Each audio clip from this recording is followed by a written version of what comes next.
Bharat France సంబంధాలు all weather friendship అని చెప్పుకోవచ్చు. థిక్ అండ్ థిన్, ఎలాంటి కష్టం వచ్చినా ఎలాంటి సుఖం వచ్చినా ఫ్రాన్స్ చాలా సందర్భాల్లో మనతోనే ఉంది. రీసెంట్ గా ఫ్రెంచ్ ప్రెసిడెంట్ ఇమ్మాన్యుయల్ మ్యాక్రాన్ భారతదేశానికి వచ్చారు. భారతదేశంలోని న్యూఢిల్లీలో ఆర్టిఫిషియల్ ఇంటెలిజెన్స్ ఇంపాక్ట్ సదస్సు జరుగుతుందన్నమాట. దీనిలో అటెండ్ కావడానికి ఇమ్మాన్యుయల్ మ్యాక్రాన్ స్వయంగా భారతదేశానికి వచ్చారు.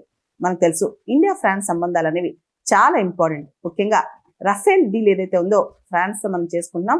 రీసెంట్ గా కూడా 114 రఫేల్ యుద్ధ విమానాలు భారతదేశం ఫ్రాన్స్ నుంచి కొనుగోలు చేస్తున్నట్లు వార్తలు వచ్చాయి. మనకు తెలుసు రఫేల్ డీల్ అనేది ఇండియా ఫ్రాన్స్ మధ్య చాలా ఇంపార్టెంట్ డీల్. దాంతోపాటు భారతదేశం తన రక్షణ రంగానికి సంబంధించి కొనుగోలును డైవర్సిఫై చేస్తుంది.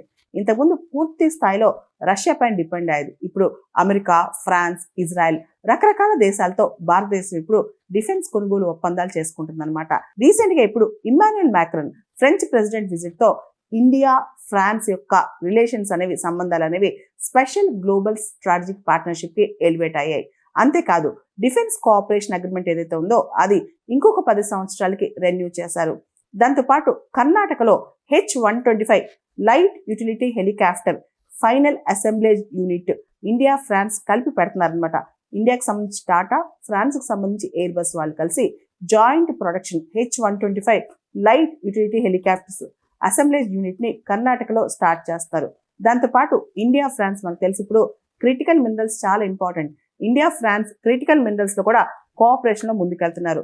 అండ్ ఇయర్ 2026 ఈ సంవత్సరం ఏదైతే ఉందో India France year of innovation అని చెప్పి డిక్లేర్ చేశారనమాట. అంటే సృజనాత్మకత, క్రియేటివిటీ అనేది చాలా ఇంపార్టెంట్ కాబట్టి India France year of innovation గా 2026 డిక్లేర్ చేశారు. దాంతోపాటు మనం చూస్తే కనుక చాలా మంది భారతీయ స్టూడెంట్స్ ఇప్పుడు అమెరికాకు వెళ్ళట్లేదు, ఇష్టపడట్లేదు. యూరోప్, ఆస్ట్రేలియా రకరకాల దేశాలకు వెళ్తున్నారు. 2030 కల్లా దాదాపు 30,000 మంది ఇండియన్ స్టూడెంట్స్ ని ఇన్వైట్ చేస్తున్నట్లు ఫ్రాన్స్ ప్రకటించింది. ఫ్రాన్స్ లో చదువుకోవడానికి 2030 కల్లా అంటే వచ్చే 4 ఏళ్లలో 30,000 మంది భారతీయ విద్యార్థులకి ఫ్రాన్స్ ఆహ్వానం పలకనుందనమాట. ఇండియా ఫ్రాన్స్ మధ్య బయోలిటరల్ ట్రేడ్ ప్రస్తుతం 12 బిలియన్ యూరోస్ ఉంది. మొత్తం యూరోప్ లో చూసుకుంటే France is the third largest trading partner with India. మొత్తం యూరోపియన్ యూనియన్ లో ఫ్రాన్స్ అనేది థర్డ్ లార్జెస్ట్ ట్రేడింగ్ పార్ట్నర్ అనమాట. ఇంకా ఇండియా ఫ్రాన్స్ మధ్య ఇంకా కూడా ట్రేడ్ బాగా పెరగాల్సిన అవసరం ఉంది. ప్రత్యేకంగా చూసుకుంటే ఫ్రాన్స్ అనేది 1998 లో ఎప్పుడైతే మనం పోఖ్రాన్ 2 ఆపరేషన్ శక్తికి వెళ్ళామో అందరూ మనపైన శాంక్షన్స్ వేశారు. కానీ ఫ్రాన్స్ మాత్రం మనతోనే ఉంది. అంతేకాదు చాలా సందర్భాల్లో ఇండియా ఫ్రాన్స్ సంబంధాలు చాలా కీలకంగా ఉన్నాయి.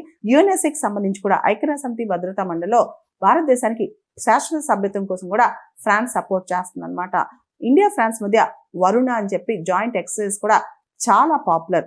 ఫ్రాన్స్ లో ITR project international thermonuclear experimental reactor అనమాట. ఏదైతే టోకమాక్ ఫ్యూజన్ తో న్యూక్లియర్ ఫ్యూజన్ తో పవర్ జనరేషన్ ఉందో దానికి సంబంధించి ఫ్రాన్స్ లో ప్యారిస్ దగ్గర కడార్ష్ అనే ప్రాంతంలో ఒక ప్లాంట్ స్టార్ట్ అయింది. దానిలో ఇండియా కూడా భాగస్వామి అనమాట. సో ఇండియా ఫ్రాన్స్ సంబంధాలు అనేవి కాల పరీక్షకు తట్టుకుని అంటే they withstood the test of the times and going ahead అనమాట.